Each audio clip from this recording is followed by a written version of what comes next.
Bienvenidos al canal. Hoy os traigo un vídeo muy especial, una colaboración con el canal Daniel Sin Cuartel. Daniel es psicólogo y logoterapeuta, aunque también tiene una gran experiencia y vocación por la filosofía. Para muestra su canal. No es tan frenético como el mío, es más relajado y también bastante interesante. Sin duda otra forma de difundir la filosofía que os puede interesar. Os dejo con el vídeo. Si quieres, preséntate.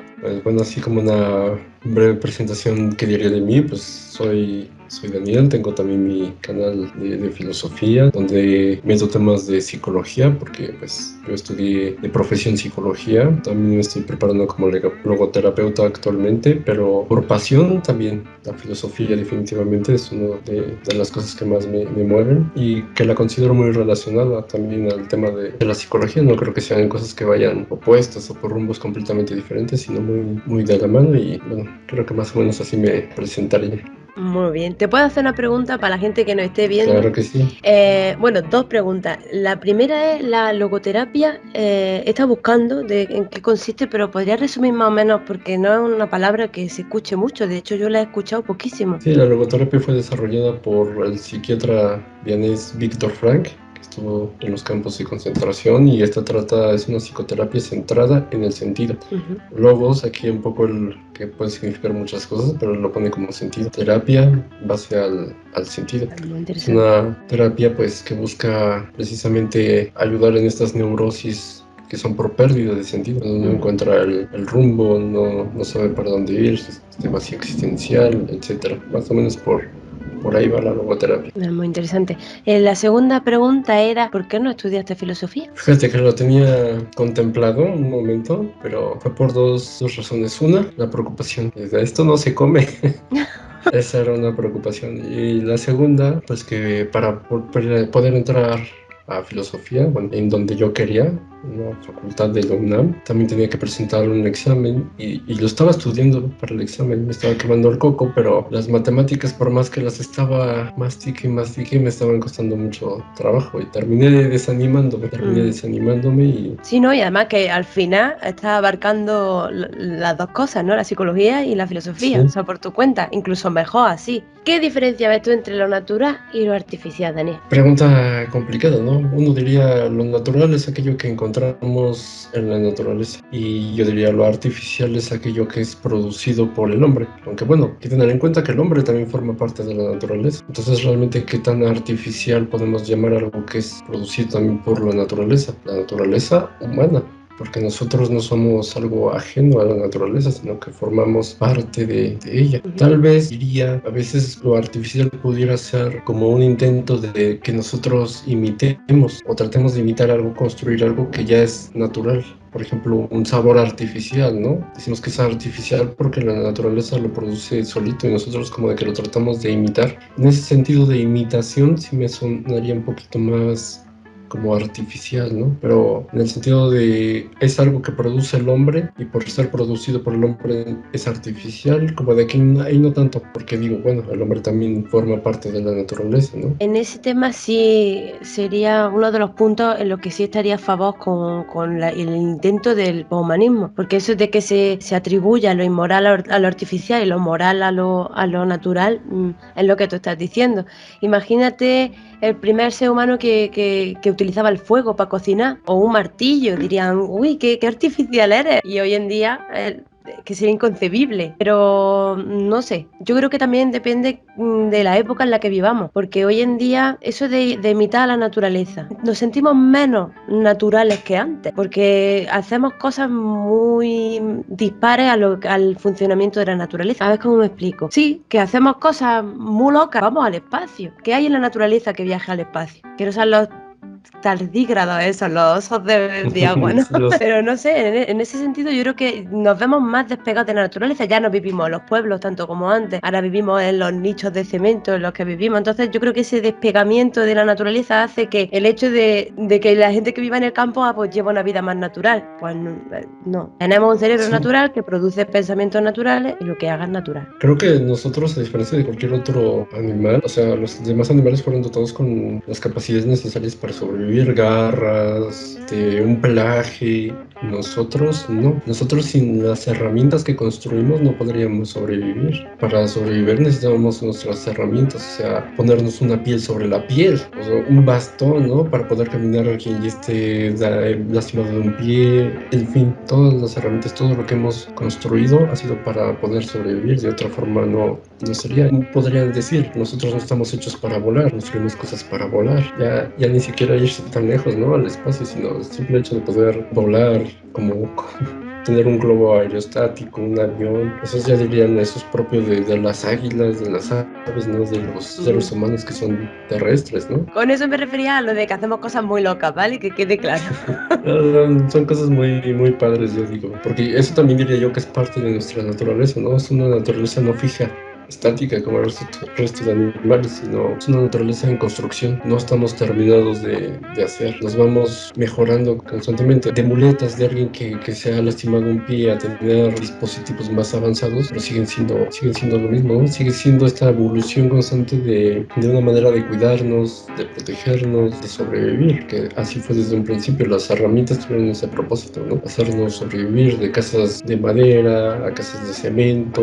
Ha sido simple y sencillamente un perfeccionamiento de estos métodos, pero al fin y al cabo siempre ha sido nuestra naturaleza buscando nuevas maneras de hacer mejor las cosas para poder sobrevivir ante todo, ante un oso que nos puede atacar, ante un desastre natural, cómo transportarnos, etcétera. Que no diría yo que esa evolución sea sinónimo de progreso, ¿no? En algunos sentidos. Sí, porque fíjate, muchas veces creo que ya incluso lo decía Rousseau cuando criticaba un poco a la civilización. No ha habido un gran avance en la civilización, pero ¿dónde queda también este avance moral? ¿Dónde queda este avance personal del hombre? Se ha quedado de lado. La técnica ha evolucionado mucho, ¿no? Grandes formas para hacer las cosas, pero otra parte de nosotros se está quedando como atrasada, está quedando rezagada en comparación de esa evolución tecnológica que hemos estado teniendo. Exacto. Algo de nosotros se ha quedado atrás, muy atrás, diría yo. Y por ahí van los tiros del poshumanismo, además, y del transhumanismo. La segunda cuestión sería la de que sabemos cuál es la naturaleza propia de los animales, de la vegetación, que pues, puede ser reproducirse, expandirse, pero nada más, no pasa de ahí. Sin embargo, la naturaleza del ser humano no sabemos todavía cuál es, en el sentido de que cómo sabemos si estamos realmente realizándonos como seres humanos, como hacen los animales, porque reproducirnos ya lo hacemos, expandirnos, por supuesto, pero ¿hay algo ahí que sea? ¿Qué opinas sobre eso? Creo que es la principal pregunta, ¿no? Las preguntas kantianas de qué debe hacer el hombre, qué le está permitido hacer, la principal es qué es el hombre. Y esa es la principal pregunta y la que más cuesta trabajo responder. Hay una definición, creo que es de Tomás de Aquino, que dice que el hombre es, o no recuerdo si era de él, pero bueno, sí que el hombre es una unidad en la multiplicidad, o sea, que tiene diferentes características. Por ejemplo, estas necesidades que compartimos con el resto de animales. Reproducirnos, dormir, comer. Pero ya decía Eric Fromm, la satisfacción de estas necesidades básicas para el hombre no basta, no son suficientes. Entonces el hombre comparte cierta naturaleza con el resto de los animales, pero también hay que entender que nada más es parcial. Hay otra parte de nosotros que no compartimos con el resto de animales. Tenemos una necesidad también por lo artístico, por ejemplo, por estos disfrutes. Tenemos una necesidad mucho más allá de eso. Algunos dirían un corazón insaciable de más que no se satisface. Y creo que estamos en constante búsqueda de poder responder a esa pregunta, ¿no? ¿Qué es el hombre? ¿Tú cómo lo ves? Lo veo exactamente igual. Es que hay gente, sobre todo los poshumanistas, que piensan que, los intelectuales, que no existe una naturaleza del ser humano y eso sirve muchas veces como excusa para decir que nos impide cambiar al ser humano si no hay una esencia. Eso es un debate que te puedes morir de viejo. Pero Fukuyama, por ejemplo, dice muy acertadamente que el ser humano sí tiene, una de las cosas que puede tener es determinar y limitar los modelos políticos, ¿no?, de una sociedad. Entonces, ese avance biotecnológico podría perjudicarnos en ese aspecto, porque es algo que nos diferencia obviamente de los animales. nuestros sistemas políticos. Y Agamben diría más o menos que podría considerarse como una pérdida de responsabilidad al dejar en manos de la tecnología nuestras decisiones morales y políticas. Eso puede hacernos pensar que las personas están perdiendo el valor de sus vidas, porque están como despreocupándose de su responsabilidad como sociedad. Estoy de acuerdo contigo y además añado que creo que la política, que no es la política de ahora, sino esa naturaleza del ser humano por sistematizar una sociedad, se puede ver muy afectada por ese avance biotecnológico, ¿no? Sí, definitivamente, y creo que ya lo está haciendo, ya se está viendo afectada, y sobre todo este punto que llamó mucho mi atención, ¿no? Que es esa responsabilidad. Lo considero totalmente cierto. Estamos viendo un avance tecnológico tremendo, y ese avance tecnológico, yo pienso que eso nos exige una terrible responsabilidad. Un poquito va a sonar como el hombre araña, ¿no? Pero lo considero cierto, que dice grandes poderes, grandes responsabilidades, pero yo lo creo así. Sí. Yo lo O creo sea, aquí así. no hay nada más que citar a filósofos, no, aquí se puede citar también a superhéroes. O sea, por ejemplo, nuestro celular, yo ya consideraría, ahí tengo la biblioteca de Alejandría en mis manos. ¿Cuánto conocimiento no tengo ahí? Es una grandísima herramienta, pero también es una gran responsabilidad, ¿no? ¿Cómo lo voy a usar? ¿Para qué lo voy a usar? ¿En qué lo voy a usar? Y generalmente se nos va el tiempo en tonterías en la tecnología. Totalmente. Generalmente. Pues sí, sin embargo, no podemos pasar por alto el hecho de que cuando hablamos de tecnología no solo es ponerte, yo que sé, una antena en la cabeza, sino que también hacemos uso de desfibriladoras, de respiradores, en fin, que nos está salvando la vida en muchas ocasiones la tecnología. Y con tecnología también me refiero a la química artificial, ¿no? Las pastillas y todo eso. O sea, no podemos renunciar tampoco y decir, venga, el poshumanismo es todo malo. No. Es que, yo sé, los trasplantes de corazón, que hay más poshumano que eso, ¿no? Si mira hace 300 años y se lo dicen a cualquier ciudadano. Y ahora es lo más normal y lo más deseable hoy en día. Usar la tecnología para que te pongan el corazón de otra persona. Es que es flipante. Y en ese sentido sí le doy el punto a favor al humanismo. Al fin y al cabo, tendríamos que renunciar a muchas cosas si estuviéramos en contra de eso. Y fíjate, yo pienso que efectivamente no se trata como de renunciar, ¿no? A todo este aspecto tecnológico. Tan solo digo yo, uso lentes, algo que se hizo con tecnología también, me dependo de ello, ¿no? Pero es algo que me nivela, no que me hace ir como de que más allá del humano, sino que me nivela al nivel de visión normal que debería de tener. Y quien se lastima un pie, quien necesita un respirador, etcétera, como de que lo están nivelando a lo que naturalmente debería de ser. A veces un poco el poshumanismo dirían que quiere o de que ir más allá, como que fuéramos más rápidos, más fuertes, más inteligentes. Ahí ya es donde yo empezaría a cuestionar, porque una cosa es como nivelar a los que están con una deficiencia corporal, que la tecnología pues nos nivele. Como te digo, los lentes me nivelan a una visión normal, pero ya ir más allá de eso, ahí yo creo que ya empezaría a ser cuestionable. No lo había pensado, pero es una forma buena de verlo, una calidad de vida, ¿no? Un bienestar. Exacto, sí. Un ejemplo que pensé fue que los móviles, por ejemplo, fueron un cambio muy paulatino. No de repente ya teníamos acceso, como tú dices, ¿no? A toda la información, que también puede ser un arma. Pero lo que proponen muchos poshumanistas, pues que a lo mejor ya llegaremos al tema de cuánto de realidad hay en todo lo que se está diciendo, porque también hay mucho sensacionalismo, pero proponen mucho unos cambios inminentes, que es lo que tú estás diciendo, lo que habías dicho antes sobre la moral. Estamos muy atrás moralmente como para dejar que la ciencia vaya en cabeza con tanta diferencia. Entonces, pues sí, se puede tener una relación, como diría Heidegger, ¿no? De serenidad con la tecnología. Pues sí. Otra de las cosas que promete el poshumanismo es lo típico, ¿no? La inmortalidad, o al mínimo vivir 300 años o 150, pero no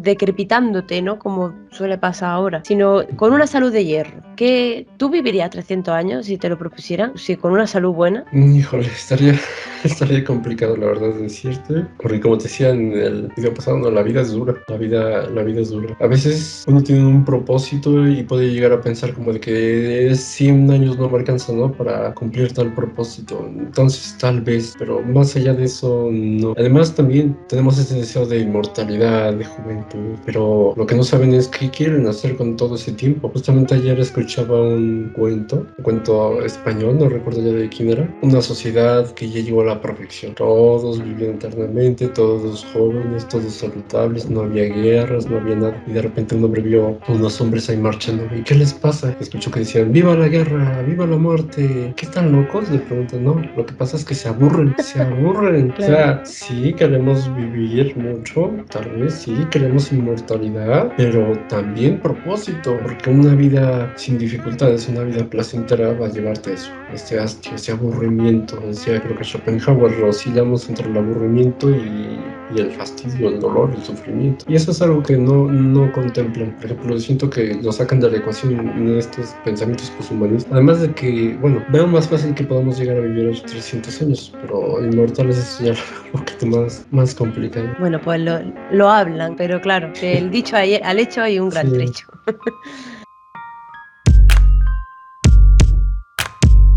Y os preguntaréis, ¿qué ha pasado? Bueno, lo que pasó fue que fui a editar el vídeo tranquilamente, intenté cerciorarme de que todo iba bien, que duraba 1 hora y 21 minutos, empiezo a echarlo hacia adelante y me doy cuenta de que antes de la mitad del vídeo la imagen se congelaba. Así que F por la colaboración con Daniel, lo que voy a hacer es subir un podcast con la segunda parte, no os lo perdáis porque es súper interesante.